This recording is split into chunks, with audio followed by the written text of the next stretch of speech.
सभी को जय महादेव।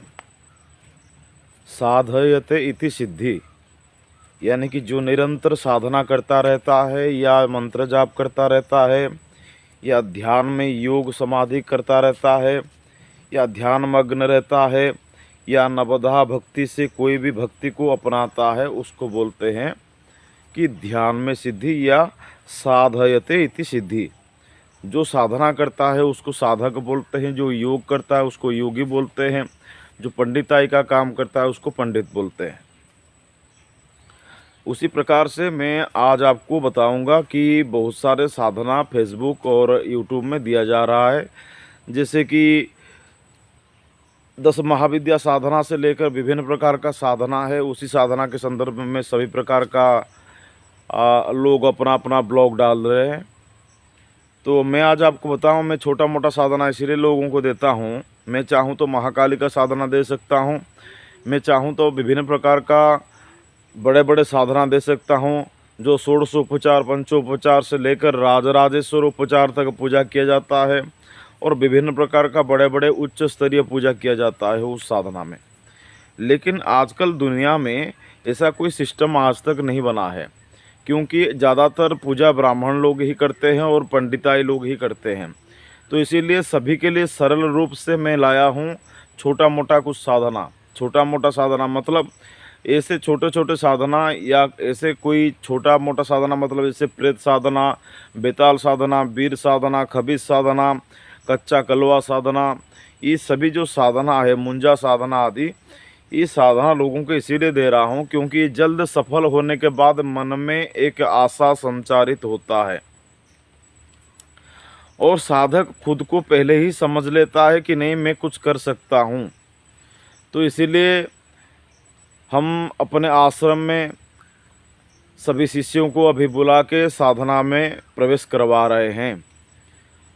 और अक्सर देखा भी जा रहा है बार बार कि साधना लाइन में जो भी साधक है, कोई वशीकरण के लिए आता है, कोई उच्चाटन के लिए आता है, कोई भी काम के लिए आते हैं, तो वो ठगी का शिकार होते हैं। बाद में वो तांत्रिक को ही कोसते हैं या गाली देते हैं, नहीं तो ये तंत्र समाज को ही गाली देते हैं।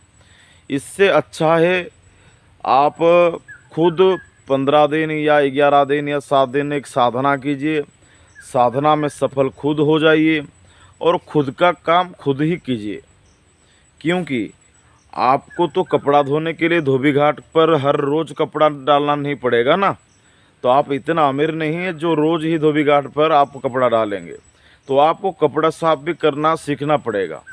तो इसीलिए 15 दिन या 11 दिन या 90 दिन ज़िंदगी का एक ऐसा समय निकाल लीजिए जो साधना करके, छोटा मोटा साधना करके अपना काम, जो भी अपना काम या अपना दिक्कत रहता है ज़िंदगी में, सभी के ज़िंदगी में कोई ना कोई दिक्कत ही रहता है, चाहे अमीर हो, चाहे फ़कीर हो, चाहे वो रोड के भिखारी भी हो। तो सभी के ज़िंदगी में उतार चढ़ाव रहता है, किसी का बुरा होता है, किसी का अच्छा होता है, इससे भी विभिन्न प्रकार का कार्य होता है। तो मैं आज आपको इसी लाइन तक ले रहा हूँ और ले भी जाऊँगा। तो आप सभी आश्रम आइए और साधना कीजिए। साधना करने के बाद खुद ही साधक बनिए और खुद का काम खुद कीजिए। हो सके तो संसार में कोई किसी का काम करने के लिए ज़रूरत पड़ा है या पड़ रहा है तो आप उसका भी हेल्प कर सकते हैं। तो इसीलिए यहाँ जो साधना सिखाया जा रहा है, साधना का शुल्क भी है और साधना करने के लिए रहने का सुविधा सब कुछ हम प्रदान करेंगे और साधना करेंगे। क्योंकि एकांत में साधना करने के बाद क्या होता है कि कोई दूसरा चीज़ आंखों के सामने नहीं आता है, साधना जल्दी सफल होता है। अगर आप घर पे साधना करते हैं तो घर पे एकांत कमरा तो मिल जाएगा, एकांत कमरे में आप तो साधना कर पाएंगे।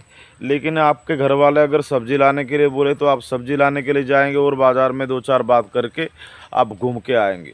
तो ये सभी साधना में विघ्न डालता है। तो इसीलिए साधना आश्रम पे रहकर या गुरु के सानिध्य में रहकर ही करना चाहिए। तो जो भी साधना करने के लिए आ रहे हैं, आप सभी को स्वागत है। और पहले से ही नाम देना पड़ेगा, क्योंकि सभी लोगों को इकट्ठा रख के साधना नहीं किया जा सकता है, इसीलिए बारीक बारीक से साधना कराया जा रहा है। जो भी साधना करने के लिए आना चाहते हैं तो आप पहले हमें व्हाट्सअप करेंगे 7008226170 पे। फिर हम आपको अपना एड्रेस और विभिन्न प्रकार का जो साधना संबंधित कार्य है हम आपको सिखाएंगे। तब तक के लिए जय महादेव।